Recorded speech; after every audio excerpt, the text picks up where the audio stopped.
साथियों नमस्कार, स्वागत है आप सभी का एक बार फिर से आप सभी के बीच हम आ चुके हैं। तो हम कल नवयुवक मंडल एक संगठन के बारे में चर्चा किया था। खास तौर में हमारे सर जी ने नवयुवक मंडल के कुछ सदस्य होने की वजह से अपनी ओर से कुछ कुछ बात रखी थी। उसी बातों में कुछ कुछ सवाल उठकर भी हमारे पास आए हैं। तो मैं विचार कर रहा था साथ बैठ के, तो मुझे विचार आया कि ये संगठनों की आवश्यकता क्यों पड़ती है। खास तौर में इसी के बारे में हम चर्चा करना चाहेंगे। संगठन की ताकत क्या होती है, संगठन में कितने लोग होते हैं, इसके बारे में हम चर्चा करेंगे।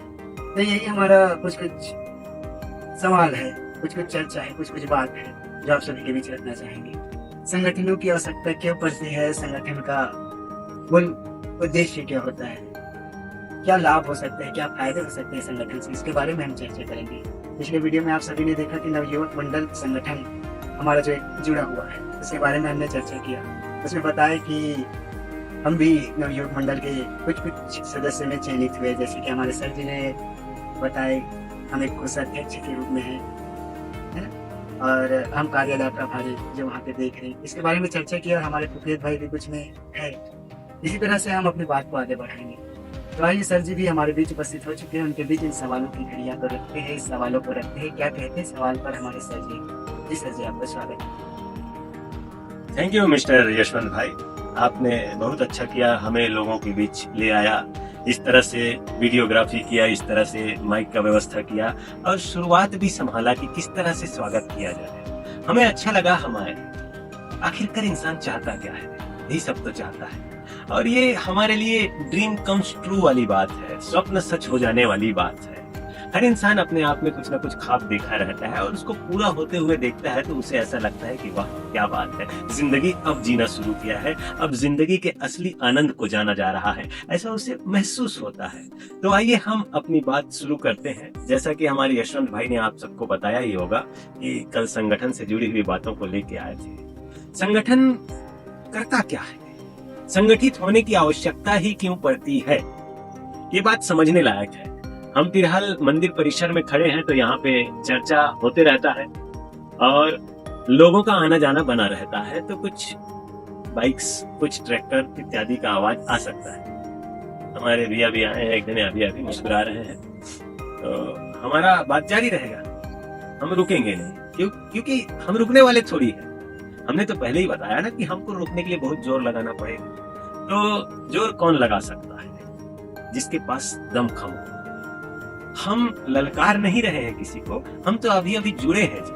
हम बात रखना चाहते हैं कि संगठित होने की आवश्यकता क्यों पड़ती है। जब कोई आताताई आए, आक्रांता आए, कोई नीति नियम की धज्जी उड़ा दे, संविधान को ताक पे रख के अनैतिक कृत्यों को बड़े ही शान से अंजाम देने लग जाए, तो ऐसे में जो पीड़ित होते हैं, जो दुख झेल रहे होते हैं, जिनके साथ ऐसी घटनाएं घटी होती हैं, उन लोगों का काम क्या है कि वो संगठित हो, अपनी ताकत बनाए और अन्याय के खिलाफ आवाज उठाए। लगभग इतनी बात है। अन्याय के खिलाफ आवाज उठाए ना उठाए इस बात को छोड़ दो।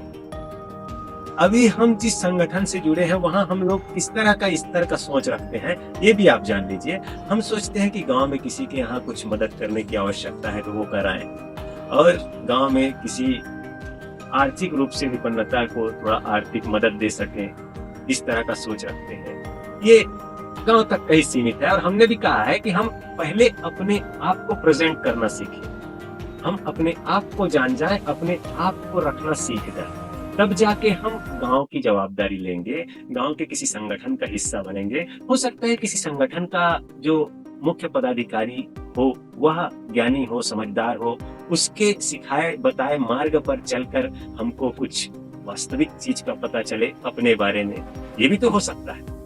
तो इस तरह से हम अपने आप को एक दिन जान जाएंगे तो हमें संगठन का अर्थ पता चलेगा। मुख्य रूप से संगठित इसीलिए किया जाता है कि जो जान गया है वो बताएगा, और उसके बताए हुए बात को प्रयोग करके देखेंगे तो समझ में आएगा कि वाह क्या बात है। हम भी आप लोगों से जुड़े हैं तो हमारे जुड़ने के पीछे कहानी सिर्फ एक ही है कि हम स्वयं के अंदर भटकते हुए विचार को संगठित कर पाए। कहने का अर्थ यह है कि भटकना, मन का इधर उधर बह जाना। अगर हम शरीर के मालिक हैं तो हम मन पे काबू रखें, ये हमारी जवाबदारी है। हमसे नहीं हो पा रहा है कोई बात नहीं, लेकिन जिनसे होता है ये सब चीज उनकी संगति तो करें। कुल मिला के सदगुरु की संगति हमें करनी चाहिए। ये मैं जान गया हूँ। क्यों? क्योंकि मैंने सदगुरु की संगति करके गुरु की बातों को, आदेश को जीवन में उपयोग करके जाना कि वास्तव में अपने आप को जानना क्या होता है। अनुभव की बात है, आप अनुभव करने लगेंगे कि आप कौन है, क्या है, किस लिए आए हैं, क्या आपका सार्थक उद्देश्य है। तो आपको अगर आपका सार्थक उद्देश्य नहीं मिला है तो किसी ऐसे जागे हुए संगठन से जुड़े। हम अपने ग्राम औरदा के नवयुवक मंडल संगठन को जागा हुआ संगठन कहते हैं और उसमें हम बारी बारी से आपको मिलाएंगे। अभी हमारे अध्यक्ष के रूप में सनद भाई बड़े भैया हमारे आदरणीय, और कहेंगे सचिव के रूप में तो फिर से बड़े भैया है हमारे भीषम वर्मा जी।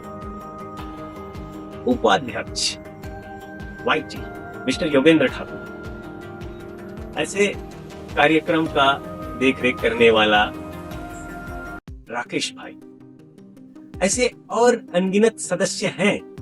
अनगिनत तो नहीं कहना चाहिए, माफ कीजिएगा, लेकिन और ज्यादा संख्या में अपने पास लोग हैं। और हमारे साथी एक वरिष्ठ चाचा जी हैं, वो बता रहे थे कि आप लोगों की संख्या के हिसाब से पद बना देंगे और आपको पद दे देंगे। पद की कोई कमी नहीं है हमारे पास। तो सबको बारी बारी से पद का नाम दिया जाएगा, काम दिया जाएगा, और सबकी एक ही जवाबदारी है कि सबसे पहले आप स्वयं को जाने। आपके अंदर अनंत विचारधाराएं आपको इधर उधर दौड़ाती है, भटकाती है, आप उसे काबू में नहीं कर पा रहे। पहले तो उसे संगठित करें। अनंत है, उनको संगठित करें, तब आप एक रिस्पॉन्सिबल सिटीजन बनेंगे, एक जिम्मेदार नागरिक बनेंगे। तो जिम्मेदार नागरिक की जवाबदारी क्या होता है?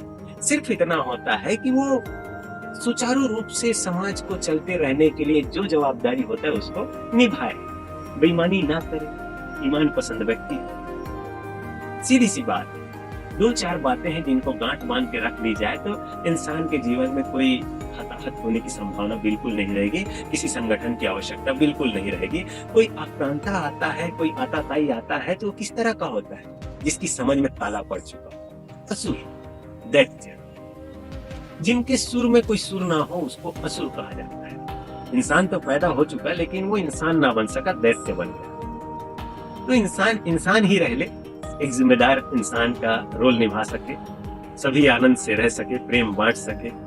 इतना कुछ नहीं हो पा रहा है अगर समाज में, तो किसी नवयुवक को अपने आप को जान के औरों को संगठित करना चाहिए, युवा को ही संगठित करना चाहिए। मैं तो ऐसा नवयुवक मंडल, यूथ क्लब हर गांव में होना चाहिए कहता हूँ। और समाज में किसी तरह का भी दिक्कत है, समस्या है, तो उसको बराबर समझ के निराकरण की ओर जाना चाहिए। मैं ऐसा सोच रखता हूँ। अब इसमें समझने लायक सिर्फ बात इतना है कि हाल में हमें किन किन समस्याओं का फेस करना पड़ रहा है, सामना करना पड़ रहा है, किस किस किस्म का समस्या है। तो हम ग्रामीण क्षेत्र के लोग हैं, गांव हमारा घर है, तो प्रमुख रूप से किसानी पर आश्रित होता है गांव। हम भी किसानी पे आश्रित हैं, तो किसान के लिए जो अव्यवस्था होता है उसके बारे में कुछ बात कह सकते हैं।